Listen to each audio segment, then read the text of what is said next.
연부를 잘하는데도 기본기라는 게 있을 수 있을 것입니다.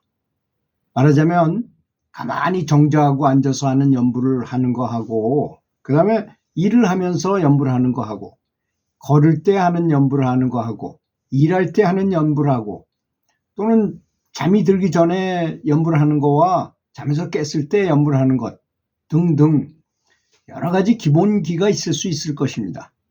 또 연부를 하는 기본기에는 특히 부처님을 그냥 맹목적으로 부르는 것이 아니라 이 불법을 우리에게 가르쳐준, 우리가 그냥 불법을 모르고 살았으면 아무것도 구하지 않고 영적인 진보를 할 수 없는 처지에 있는 사람에게 부처님께서 이 연불법을 알려주셨기 때문에 아주 감사한 마음을 갖든 안 갖든 그건 자유지만 기본기라고 한다면 지극히 감사한 마음으로 해야만 나에게 떨어지는 갚이는 감흥은 더 높다는 것을 말하는 것입니다. 이런 것이 바로 기본기가 아닐까 이렇게 생각합니다. 그 다음에 연불이란 무엇인가요? 연불은 부처님을 부르는 것입니다. 부처님 명호를, 이름을 불러서 부처님이 눈앞에 나타나셔가지고 나에게 뭐 어떤 작용을 해주시는 것이거든요. 사실 이것을 영안이 열린 사람이 이런 광경을 바라본다면 너무나 놀라운 엄청난 일이 벌어지고 있는 것을 알 수 있게 됩니다.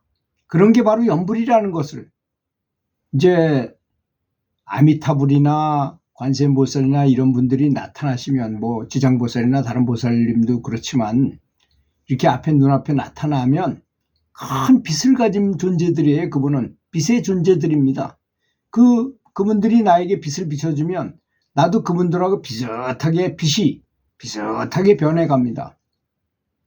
그러니까 얼마나 놀라운 수행이에요. 아무리 뭐 내가 참선을 하고 어쩌고 한다 하더라도 그렇게 내가 스스로 내 자성불이 깨우쳐서 이것이 무엇인고, 뭐 뜰 앞에 있는 잣나무니라 뭐 이런 걸 생각해가지고 걔는 왜 화두가 불성이 없다 그랬는가 뭐 이런 걸 의심한다고 하더라도 그렇게 부처님이 직접 나타나셔가지고 빛을 비춰줘서 나하고 부처님을 빨리 닮아가게 하는 거에 비하면 굉장히 많은 차이가 있을 것입니다. 진보의 차이가.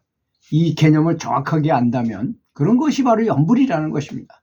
그런데 어느 경우에는 내가 이제 영적으로 휘황찬란하게 빛이 커졌어요. 그런데 의식적으로나 뭐 지혜가 많아진다거나 자비심이 높아진다거나 행복하다거나 이런 게 없을 수도 있어요. 왜 그럴까요? 그런 경우에는 내가 영적으로는 진보했지만 이게 미처 따라가지 못하는 부분이 있어요. 우리가 언행일치가 돼야 된다 그러잖아요. 어떤 사람이 학식은 높은데 하는 행동은 너무나 형편없으면 안 되잖아요. 또 내가 태자거나 왕이 되려면 왕에 걸맞는 말을 하고 걸맞는 행동을 하고 그래야 될 거, 생각도 그런 생각을, 나라를 위하는 생각을 해야 될 거 아니겠습니까? 그런 거와 비슷한 것입니다. 그래서 언행일치가 돼야 된다는 것입니다. 그 중에서 가장 우리에게 영향을 많이 미치는 부분은 무엇이냐? 살생을 하지 않는 것입니다. 그렇잖아요. 부처님의 자비니까 자비로운 마음을 많이 먹고 자비로움을 다른 사람이 잘 되도록 기도도 해주고 하는데 거꾸로 된 살생을 해가지고야 어떻게 진보할 수 있겠습니까? 내가 고기를 계속 먹으면서 살생을 하면서 연불을 한다 그러면 그 연불의 효과가 과연 많이 드러날 수 있을까요? 연불을 하면 한 것만큼은 효과는 있겠지만 나중에 뭐 순응엄경에 보면 연불해가지고 그렇게 고기 먹으면서 살생을 하면서 연불을 열심히 해도 어느 경지에는 올라간다 그러지만 그래 봐야 나찰이 된답니다. 많이 하면 나찰 중에 장수급이 되는 것이고 나찰의 왕이 된다 그랬어요. 아무것도 아니다 이거죠. 결국은 아무리 잘해봐요. 그래서 이렇게 채식을 해야 되는 것이 굉장히 중요함도 알 수 있게 되는 것입니다. 자, 그럼 우리가 이렇게 기본기를 어느 정도 이제 알았어요. 알으면 그 다음에는 어떻게 될까요? 탁구하고 제가 비교를 많이 해서 말씀을 드렸잖아요. 탁구 이제 기본 기술을 배웠어요. 그러면 어떻게 됩니까? 그 기술 배운 것만 가지고 알고만 있어도 되나요? 수도 없이 연습을 해야죠. 연습을 해야만 공을 정확하게 맞출 수 있게 됩니다. 기본이 아무리 폼이 좋아도 반복 연습을 안 하면 공을 정확하게 맞춰서 잘 칠 수가 없게 되는 것이 아니겠습니까? 마찬가지로 연불도 계속 연불을 반복해서 해가지고 몸에 익도록 해야 되는 것입니다.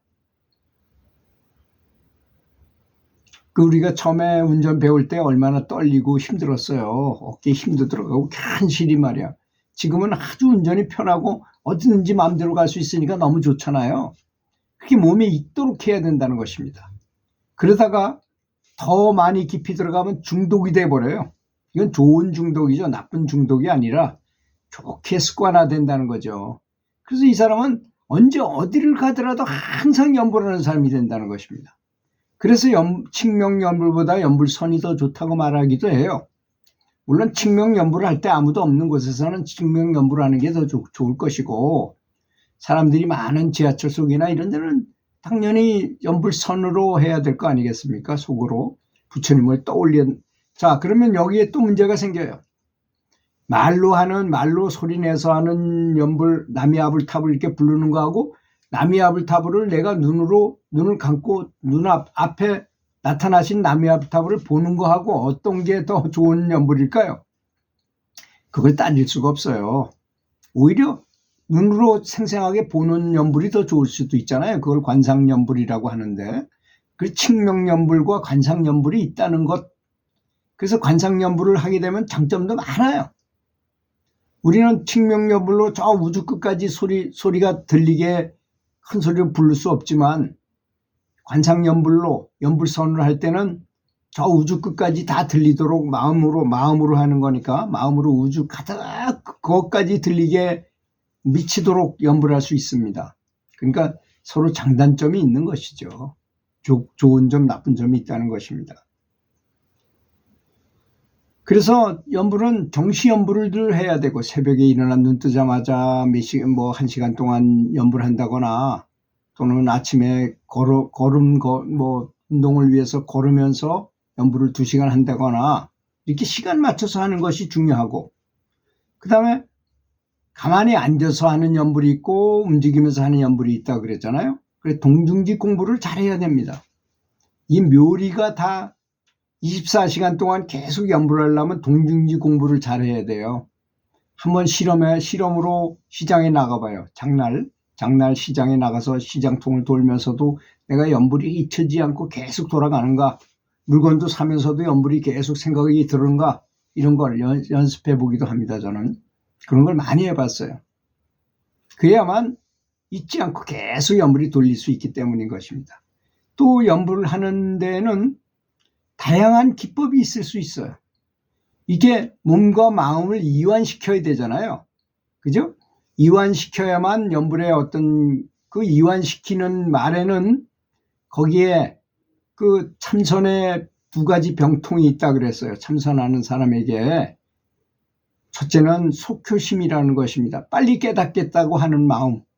그래서 욕심이 생겨가지고 막 집중하다 보면 이 전신에 있는 기혈이 위로 올라가서 상기병이라는 거 걸려요. 상기병에 걸리면 이빨이 막 솟아나고 잠깐 죽기까지 하고 뒤로 피가 막 터져서 피가 터지기도 하고 그렇습니다. 참 죽을 수도 있어요. 그러니까 이완이라는 것에는 몸만 이완하는 것이 아니라 마음도 이완해야 된다는 것을 말하는 것입니다. 욕심을 갖고 뭘 하고자 한다고 되는 게 아니고, 욕심을 가졌다면 그건 에고예요. 에고의 마음이 잡념인 것이야. 바로 그것이 오히려 보리심하고 발보리심하고 이 속교심하고는 전혀 다르다는 걸 알아야 됩니다. 우리는 사람으로 어렵게 태어났으니까 반드시 도를 깨닫고 이 연불을 통해서 성불을 해야 된다고는 알고 있는 마음이 보리심이잖아요. 그런데 내가 이왕 하는데 나는 정말로 빨리 깨닫고 싶다라고 마음 먹으면 마음이 급해지고, 운동할 때하고 똑같습니다. 운동할 때 내가 꼭 저놈한테 이겨야 되겠다라고 탁구를 쳐요. 그러면 괜히 힘이 들어가고 그냥 시야가 좁아져요. 욕심을 가지면 사람은 시야가 좁아지고 힘이 들어가고 뭔가 안 되게 돼 있어요. 하여튼 연불도 똑같습니다. 그러니까 힘을 빼고. 그래서 저는 사수비수란 말을 좋아해요. 사수비, 지키는 둥 마는 둥 하는 뭐 중국말인데 그까지가 알아서 뭐 해야겠습니까? 하여튼 지키는 둥 마는 둥 하는 마음을 가지고 해라. 이완하는 거죠. 마음도 이완하고 몸도 이완해야 된다는 것입니다. 그래서 편안한 마음 상태로 그렇게 해야 되고, 그 다음에 부처님의 연불을 할 때는 부처님을 크게 공경해야 된다는 것입니다. 아주 감사해야 되고, 이거 굉장히 중요하다고 제가 말했죠. 그리고 연불이 내 일생 일대에서 가장 중요한 일이라고 생각해야 돼. 목숨보다 더 중요한 일이라고 생각해야만 한다는 것입니다. 그렇게 생각해야만 이 연불에 집중이 될 것이고 나중에 삼매도 들 수 있어요. 연불은 그저 시간 있을 때 짬짬으로 하는 정도라고 생각해가지고는 그런 그 연불 삼매의 경지에 갈 수가 없어요. 정말 이것만이 최고, 일생에서 이것이 가장 중요한 일이다 라고 생각해야 한다는 것입니다. 오늘 여기까지 말씀드리겠습니다. 들어주셔서 감사합니다.